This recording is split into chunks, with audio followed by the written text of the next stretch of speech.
नमस्कार। जय माता दी। शारदीय नवरात्रि के इस पावन पर्व पर आप सभी को हार्दिक शुभकामनाएं। आज हम एक विशेष विषय वस्तु पर चर्चा कर रहे हैं और वो है नवरात्रि महात्म्य। नवरात्रि यूँ तो हम सभी लोग प्रतिवर्ष मनाते हैं, तरह तरह के उपक्रम भी करते हैं। कुछ लोग घरों में पूजन पाठ करते हैं, कुछ लोग मंदिरों में पूजा पाठ करते हैं, तो कुछ लोगों के लिए नवरात्रि केवल 9 दिन तक उत्साहपूर्वक गरबा नृत्य करने का पर्व बनकर रह गया है। आइए आज हम नवरात्रि के महात्म्य के बारे में विशेष चर्चा करें और समझने का प्रयास करें कि हमारे ऋषि मुनियों ने नवरात्रि को इतना महत्वपूर्ण पर्व क्यों बताया और इस दौरान हमें क्या क्या करना चाहिए। जैसा कि नाम से विदित होता है, नवरात्रि अर्थात 9 रात्रियों वाला पर्व। इस पर्व के दौरान शक्ति के 9 स्वरूपों की उपासना की जाती है। हम सभी जानते हैं कि मां शक्ति के 9 परम अवतार हैं, जिन्होंने समय समय पर इस सृष्टि को बचाने और आगे बढ़ाने में अहम भूमिका अदा की है। और इस समय शक्ति के 9 स्वरूपों की उपासना इसलिए भी की जाती है कि रात्रि शब्द जो है वो सिद्धि का प्रतीक माना जाता है। भारत के प्राचीन ऋषि मुनियों ने रात्रि को दिन की अपेक्षा अधिक महत्व दिया है और यही कारण है कि दीपावली हो या होलिका, शिवरात्रि हो या नवरात्रि, ये सभी उत्सव रात्रि के समय ही मनाने की परंपरा है। यदि रात्रि का कोई विशेष महत्व नहीं होता तो ऐसे उत्सवों को रात्रि नहीं कह के शिव दिन कहते या शिव नव दिन कहते, शिवरात्रि या नवरात्रि नहीं कहते। लेकिन हम ऐसा नहीं कहते हैं। हम नवरात्रि के वैज्ञानिक महत्व के बारे में भी बात करेंगे, लेकिन इससे पहले हम नवरात्रि को थोड़ा समझ लें। हमारे मनीषियों ने वर्ष में 2 बार नवरात्रि मनाने का विधान बनाया है।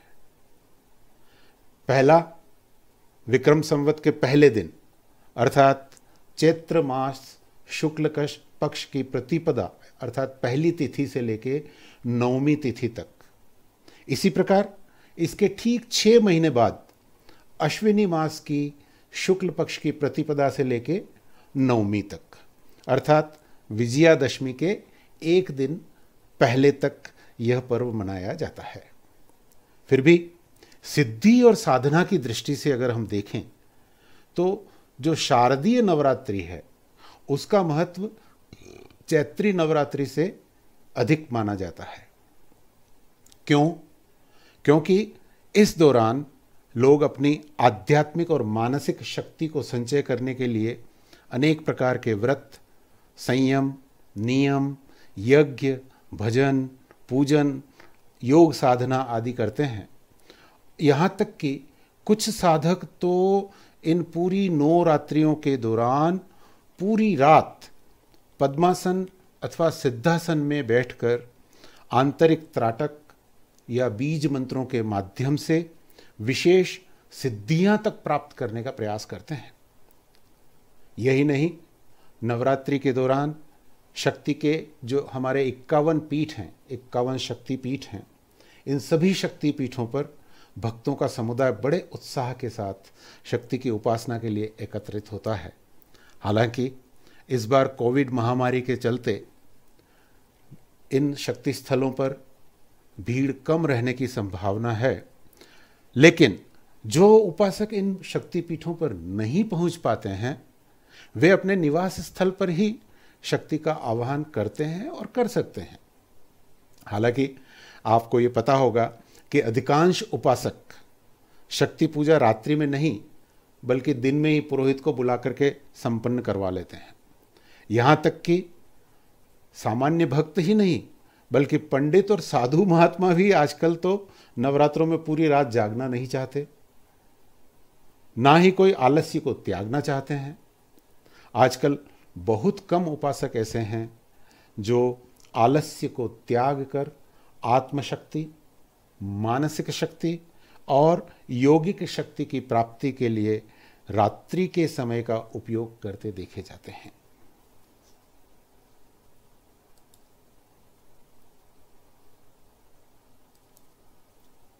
मनीषियों ने रात्रि के महत्व को अत्यंत सूक्ष्मता के साथ वैज्ञानिक परिप्रेक्ष्य में समझने और समझाने का प्रयास किया है। अब तो यह एक सर्वमान्य वैज्ञानिक तथ्य भी है कि रात्रि में प्रकृति के बहुत सारे अवरोध समाप्त हो जाते हैं। हमारे ऋषि मुनि आज से कितने ही हजारों लाखों वर्ष पूर्व ही प्रकृति के इन वैज्ञानिक रहस्यों को जान चुके थे। अगर आप ध्यान दें तो पाएंगे कि अगर दिन में आवाज़ दी जाए तो वह बहुत दूर तक नहीं जाती, किंतु यदि रात्रि में आवाज़ दी जाए तो वो बहुत दूर तक जाती है। इसी प्रकार बहुत दूर यदि कोई शोर शराबा हो रहा है तो दिन के समय उसकी आवाज़ हम तक नहीं के बराबर पहुंचती है, किंतु रात्रि के समय अत्यंत अधिक दूरी पर होने वाले शोर शराबे की आवाज़ भी ऐसी लगती है जैसे बहुत नज़दीक से आ रही हो। इसके पीछे दिन के कोलाहल के अलावा एक वैज्ञानिक तथ्य भी है, और वो यह है कि दिन में सूर्य की तरंगें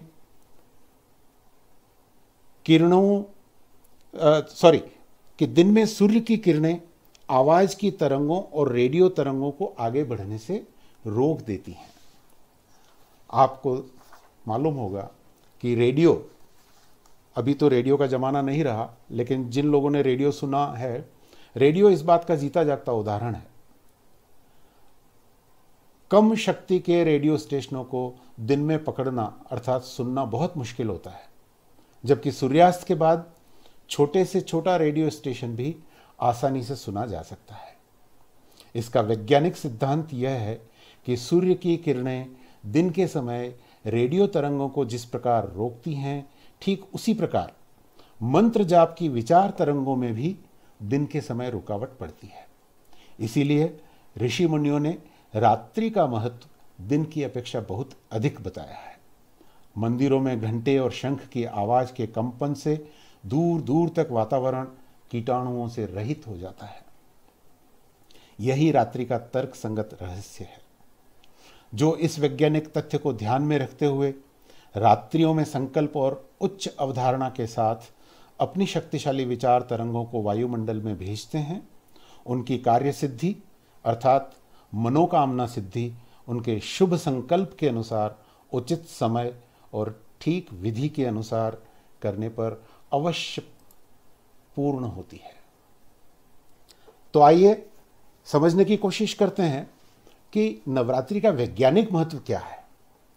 मैं आपको बता दूं कि हमारे जो पुरातन ऋषि मुनि थे, हमारे जो मनीषी थे, उन्होंने कोई परंपरा बिना किसी आधार के शुरू नहीं की। हर परंपरा के पीछे कोई न कोई वैज्ञानिक आधार है।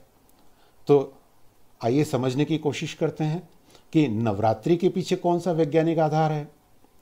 नवरात्रि के पीछे वैज्ञानिक आधार यह है कि पृथ्वी द्वारा सूर्य की परिक्रमा काल में एक वर्ष की 4 संधियां हैं, जिनमें से आमतौर पर मार्च और सितंबर माह में पड़ने वाली गोल संधियों में साल के 2 मुख्य नवरात्र पड़ते हैं।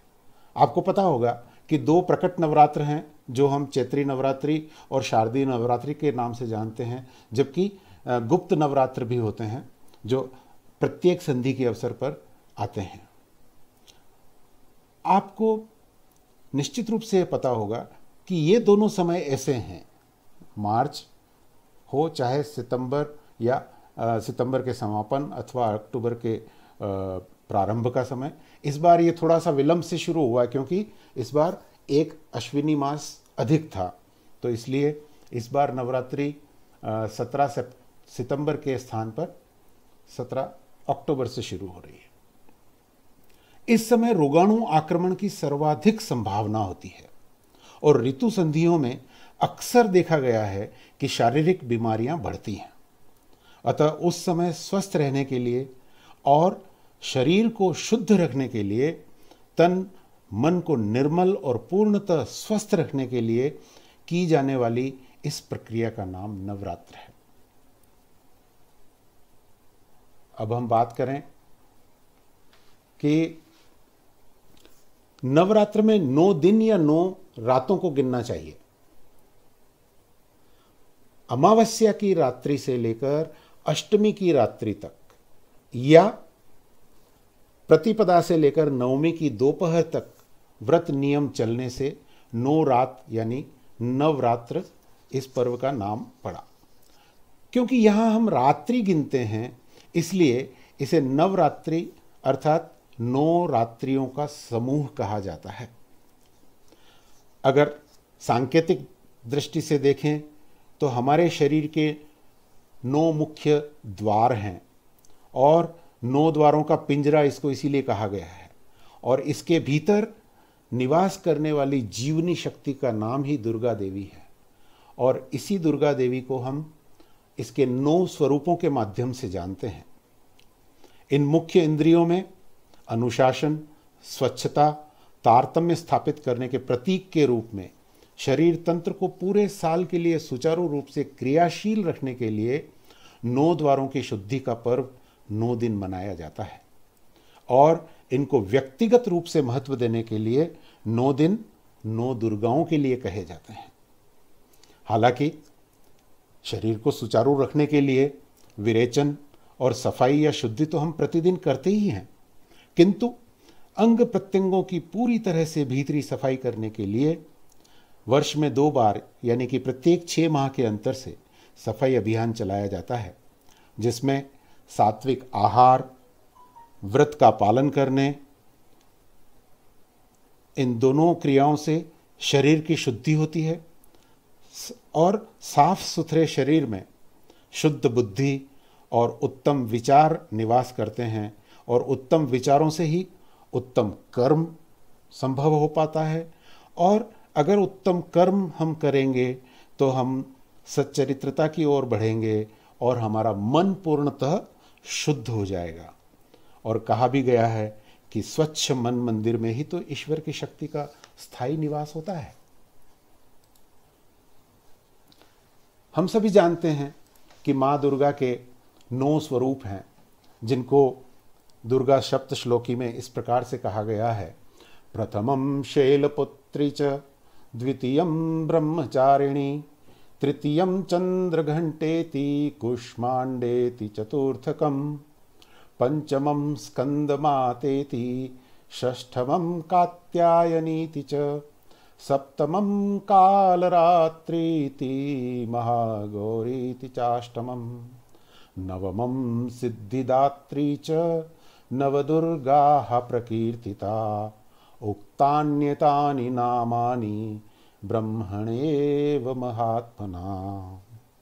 तो इस प्रकार प्रथम शैलपुत्री माता हैं, द्वितीय ब्रह्मचारिणी माता हैं, तृतीय चंद्रघंटा माता हैं, तो चतुर्थ कुष्मांडा माता हैं, 5वीं स्कंद माता है, तो छठी कात्यायनी देवी हैं, और 7वीं कालरात्रि हैं, तो अष्टमी देवी जो है वो महागौरी के नाम से प्रसिद्ध हैं, और 9वीं जो देवी हैं वो सिद्धिदात्री के नाम से प्रसिद्ध हैं। इस प्रकार ये नव दुर्गा अर्थात 9 स्वरूप माँ दुर्गा के हमें ज्ञात हैं।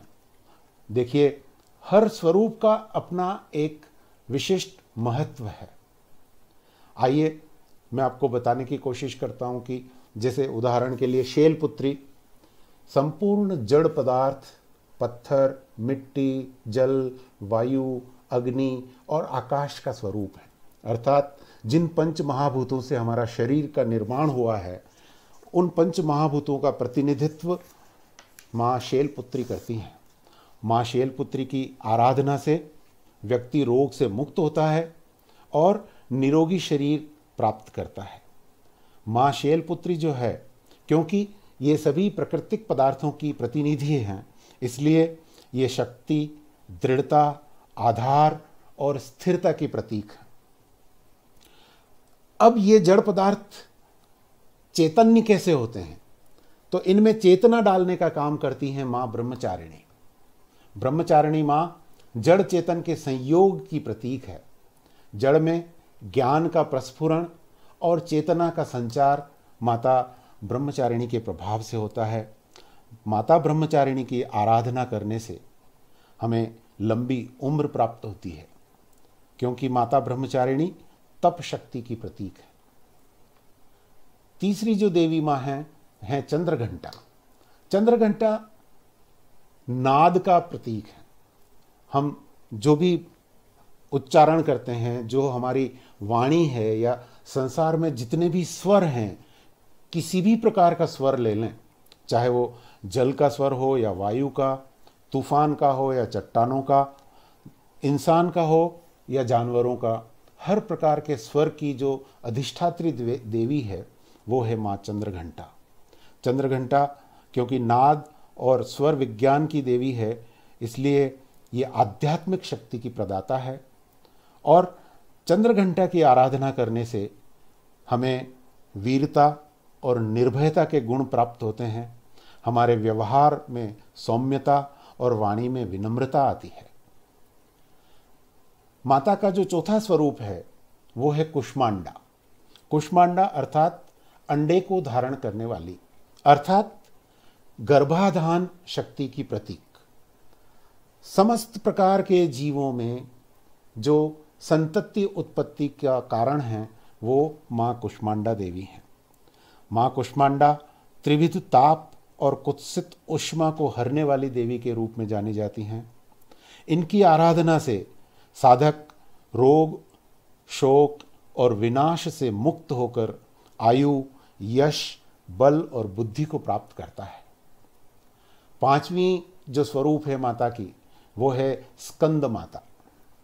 स्कंद माता उन सभी माता पिताओं का प्रतिनिधित्व करती हैं जो पुत्र के माता पिता हैं।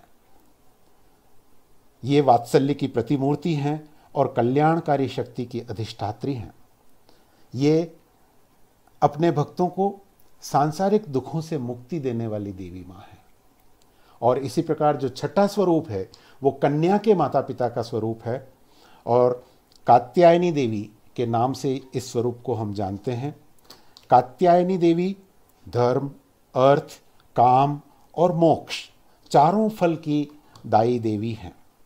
और चूंकि यह कन्या की माता पिता की प्रतीक हैं, तो जिन कन्याओं के विवाह में विलंब हो रहा है या किसी कारण से विवाह नहीं हो पा रहा है, तो उन कन्याओं को माँ कात्यायनी की आराधना करनी चाहिए। निश्चित रूप से उनका विवाह शीघ्र संपन्न होगा। इसके अतिरिक्त जो भी भक्त माँ कात्यायनी देवी की आराधना करते हैं, उनके रोग, शोक और संतापों का हरण माँ कात्यायनी करती हैं। माता का जो सप्तम स्वरूप है उसे हम कालरात्रि अथवा शुभंकारी देवी के रूप से जानते हैं। ये देवी काल का नाश करने वाली देवी हैं। इन देवी की आराधना से व्यक्ति अकाल मृत्यु से मुक्त होता है, प्रेत बाधा से मुक्त होता है।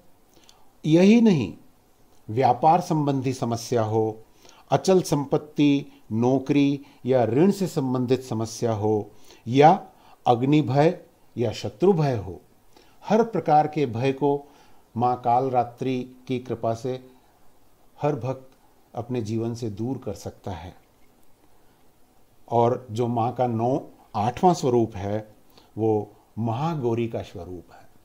महागौरी शांति स्वरूपा हैं और इनकी कृपा से अलौकिक सिद्धियां प्राप्त होती है। असत से सत की ओर ले जाने वाली माँ महागौरी हैं। मैं आपको यहां बताना चाहता हूं कि प्रथम से लेकर सप्तम स्वरूप तक के जो स्वरूप हैं माता के, उनको साधारण साधक भी आसानी से सिद्ध कर सकते हैं, इन देवियों को प्रसन्न कर सकते हैं। किंतु अष्टम और नवम जो स्वरूप है माँ महागौरी और सिद्धिदात्री का, इनको सिद्ध करने के लिए, इनको प्रसन्न करने के लिए अत्यधिक साधना, शुचिता, स्वस्थ और शुद्ध मन की आवश्यकता होती है। अत्यधिक कठोर तप करना पड़ता है, यम, नियम और संयमों का पालन करना पड़ता है। जो नवीं देवी हैं, नवां स्वरूप है माता का, वो है सिद्धिदात्री। सिद्धिदात्री जैसा कि नाम से ही प्रसिद्ध है, सभी 8 प्रकार की सिद्धियां प्रदान करने वाली देवी हैं। सर्वोच्च सिद्धि अर्थात भक्ति मार्ग पर प्रेरित करने वाली माँ सिद्धिदात्री हैं, और सिद्धिदात्री माँ की आराधना करने वाले भक्त संसार के समस्त सुखों का उपभोग करते हुए अंत में मोक्ष मार्ग को प्राप्त करते हैं और जीवन मरण के बंधन से मुक्त हो जाते हैं। यहाँ एक बात जो शायद बहुत कम लोगों को मालूम होगी, मुझे भी, मैं जब ब्रह्मा जी का दुर्गा कवच पढ़ रहा था तब ये जानकारी प्राप्त हुई कि ब्रह्मा जी के दुर्गा कवच में नवदुर्गा 9 विशिष्ट औषधियों में व्याप्त हैं, ऐसा कहा गया है। अर्थात नवदुर्गा आयुर्वेद का मूल आधार भी हैं। आयुर्वेद की जो 9 प्रमुख औषधियां हैं, उनमें से प्रत्येक औषधि की एक एक देवी अधिष्ठात्री देवी मानी गई हैं, ऐसा ब्रह्मा जी के दुर्गा कवच में वर्णित है। इस कवच के अनुसार माँ शैलपुत्री हरण की अधिष्ठात्री है। हम सभी जानते हैं कि हरण कई प्रकार के रोगों में काम आने वाली औषधि है, जो देवी शैलपुत्री का ही एक स्वरूप माना गया है। यह आयुर्वेद की प्रधान औषधि है। ये 7 प्रकार की होती है, जिनमें से पथया, हरितिका, अमृता, हेमवती, कायस्थ, चेतकी और श्रेयसी का नाम हमें ज्ञात है। जो माँ ब्रह्मचारिणी हैं, जो द्वितीय स्वरूप है माता का, वो आयुर्वेदिक जड़ी बूटी ब्राह्मी की अधिष्ठात्री है। ब्राह्मी आयु और याददाश्त को बढ़ाकर रक्त विकारों को दूर करके स्वर को मधुर बनाती है, और इसीलिए इसे सरस्वती भी कहा जाता है।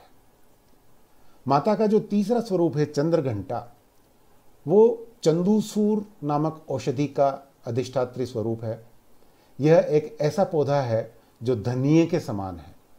यह औषधि मोटापा दूर करने में लाभप्रद है, इसलिए इसे चर्महंती भी कहते हैं।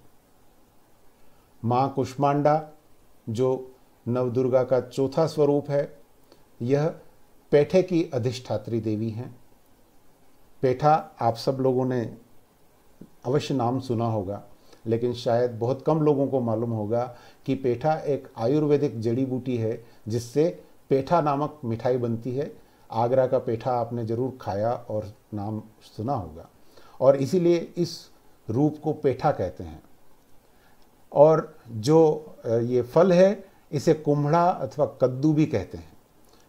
कद्दू से रक्त विकार दूर होते हैं और पेट को साफ करने में सहायता मिलती है। मानसिक रोगों में तो यह अमृत के समान है। माता का जो 5वां स्वरूप है स्कंद माता, स्कंद माता अलसी नामक आयुर्वेदिक औषधि की अधिष्ठात्री माता मानी जाती हैं।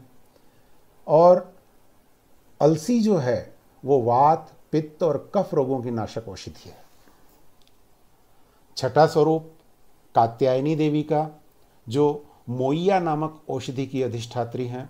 और देवी कात्यायनी को आयुर्वेद में वैसे और भी कई नामों से जाना जाता है, जैसे अम्बा, अम्बालिका और अंबिका। इसके अलावा इन्हें मोइया भी कहते हैं। यह औषधि भी कफ, पित्त और गले के रोगों का नाश करती है। माता का जो 7वां स्वरूप है कालरात्रि, यह नागदोन नामक औषधि की अधिष्ठात्री का स्वरूप है।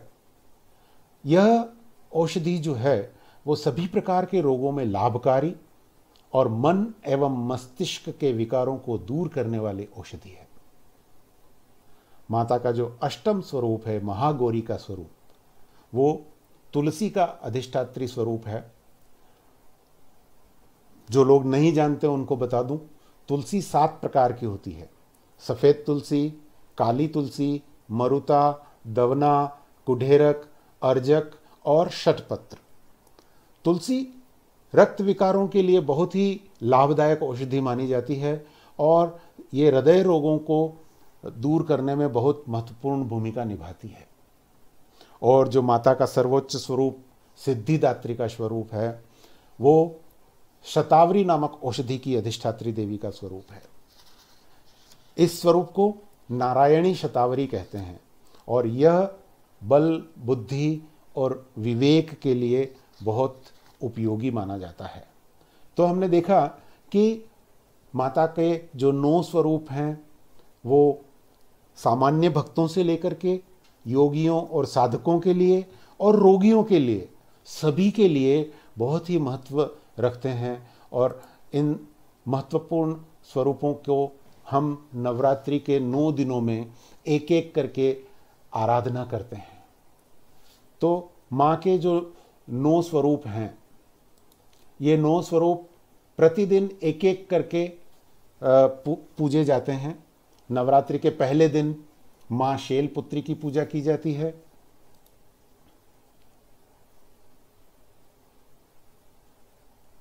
दूसरे दिन माँ ब्रह्मचारिणी की पूजा की जाती है। तीसरे दिन माँ चंद्रघंटा की पूजा की जाती है। चौथे दिन माँ कुष्मांडा की पूजा की जाती है। 5वें दिन माँ स्कंद माता की पूजा की जाती है। 6ठे दिन कात्यायनी देवी की पूजा की जाती है। 7वें दिन कालरात्रि देवी की पूजा की जाती है। 8वें दिन महागौरी की पूजा की जाती है। 9वें दिन सिद्धिदात्री माता की पूजा की जाती है। और इस प्रकार 9 ही दिन तक साधक 9 देवियों की आराधना करते हैं और अपने अभिष्ट फलों को प्राप्त करने का प्रयास करते हैं। आइए जाते जाते मैं आपको देवी माँ के कुछ महत्वपूर्ण श्लोक जो स्तोत्र हैं उनके बारे में जानकारी दूं। देवी माँ के ध्यान के लिए 3 महत्वपूर्ण श्लोक प्रचलित हैं। देवी प्रपन्नार्ति हरे प्रसीद प्रसीद मात्र जगतो अखिलस्य प्रसीद विश्वेतरी पाहि विश्वम त्वमीश्वरी देवी चराचरस्य शरणागत दीनार्थ परित्राण परायणे सर्वस्यार्ति हरे देवी नारायणी नमोस्तुते सर्वमंगल मांगल्ये शिवे सर्वार्थ साधिके शरण्ये त्र्यंबके गौरी नारायणी नमोस्तुते। बाधा मुक्ति और धन पुत्रादि प्राप्ति के लिए इस मंत्र का जाप करना चाहिए। सर्वबाधा विनिर्मुक्तो धन धान्य सुतान्वितः मनुष्यो मत प्रसादेन भविष्यति न संशय। इसी प्रकार किसी भी प्रकार की बाधा की शांति के लिए इस मंत्र का जाप करना चाहिए। सर्वबाधा प्रशमनम त्रैलोक्यस्याखिलेश्वरी एवमेव त्वया कार्यमस्मद्वेरि विनाशनम। आरोग्य और सौभाग्य की प्राप्ति के लिए इस मंत्र का जाप करें। देहि सौभाग्यम आरोग्यम देहि में परमां सुखम रूपम देहि जयम देहि देहि यशो देहि द्विषो जहि। किसी भी प्रकार की विपत्ति नाश के लिए इस मंत्र का जाप करना चाहिए। शरणागत दीनार्थ परित्राण परायणे सर्वस्यार्ति हरे देवी नारायणी नमोस्तुते। और जो लोग मोक्ष प्राप्ति के इच्छुक हैं उन्हें इस मंत्र का जाप करना चाहिए। त्वं वैष्णवी शक्तिर अनंत वीर्या विश्वस्य बीजं परमासि माया सम्मोहितं देवी समस्तमेतत् त्वं वे प्रसन्ना भुव मुक्ति हेतुः। इसी प्रकार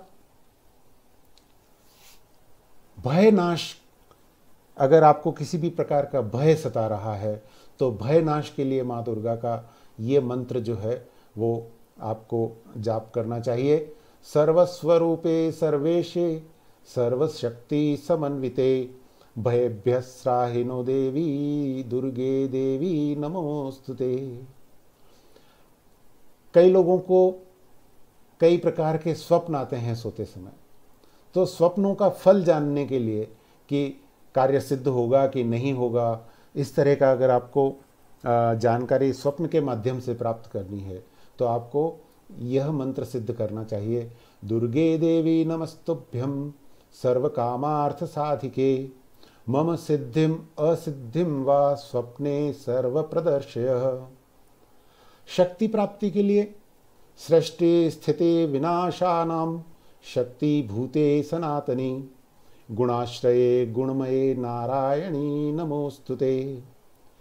रक्षा हेतु शूलेन पाहिनो देवी पाहि खड्गेन चाम्बिके घंटास्वनेन पाहि चापज्ञानी स्वनेन च। किसी भी प्रकार के रोग को नाश करने के लिए रोगान शेषान पहंसि तुष्टा रुष्टा तु कामान सकलान अभीष्टान त्वामाश्रितानां न विपन्नराणां त्वामाश्रिता हाश्रयतां प्रयान्ति। दुख दारिद्र्य नाश के लिए दुर्गे स्मृता हरसि भीतिम शेष जंतोः स्वस्थे स्मृता मतीमतीवं शुभां ददासि। दारिद्र्य दुख भयहारिणी का त्वन्दया सर्वोपकार करणाय सदार्द्र चित्ता। ऐश्वर्य, सौभाग्य, आरोग्य, संपदा प्राप्ति और शत्रु भय से मुक्ति और मोक्ष के लिए इस मंत्र का जाप करें। ऐश्वर्य यत् प्रसादेन सौभाग्य आरोग्य संपदः शत्रुहानि परो मोक्षः स्तूयते सा न किम जने। इसके साथ हम आज की सभा को यहीं स्थगित करते हैं। अगले प्रकरण में हम जानेंगे कि शारदीय नवरात्रि के दौरान योग साधना करने वाले साधकों को किस प्रकार से व्यवहार करना चाहिए, किस किस दिन कौन कौन सी देवी की आराधना करनी चाहिए, और साथ में हम यह भी जानने का प्रयास करेंगे कि जो हमारे सप्त चक्र हैं उसमें किस किस दिन देवी का कौन से चक्र में वास होता है, ताकि उसके अनुसार हम माँ की आराधना करके अपनी सिद्धि को जागृत कर सकें और हमारी जो अभीष्ट इच्छा है उसकी प्राप्ति कर सकें। माँ सबका कल्याण करे। जय माता दी।